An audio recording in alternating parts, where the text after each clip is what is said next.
Meer as 95% van Suid-Afrikaanse kinders gebruik die internet gereeld, maar meer as die helfte word nie regtig geleer van aanlyn slenters en daai tipe goed nie. Volgens Leon Jacobs van RCS moet ouers kinders leer om aanlyn bedrog raak te kan sien.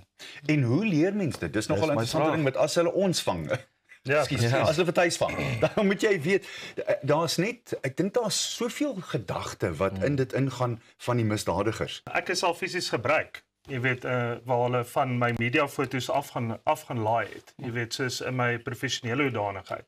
En dan my maatskappynaam selfs gebruik, jy weet, om van hierdie skemas te bevorder. Dit moes 'n klomp dinge gedoen het en dit en dat, jy weet, omdat 'n ou daai konnotasie het met geld. Jy weet, so met ander woorde, en is hierdie ouens slim genoeg om dit selfs te doen, maar baie eenvoudig is, ou moet maar altyd gaan kyk. Jy weet, so as daar so iets is wat te goed om waar te wees of iets wat daar is, gaan na webtuistes toe, gaan kyk, praat met iemand daaroor. Ja, Is julle bekommerd oor, jy weet, met wie julle kinders op die internet kommunikeer miskien?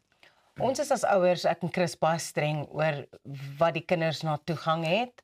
So daar is nie YouTube op hulle iPads nie, hulle het nie selfone nie, hulle het nie, en dit is net ons manier om hulle te beskerm. Of ons nou uber streng is of te streng is, that it remains to be seen when they grow up and they're going to be fine. But I don't think that at this stage it is overly protective, no.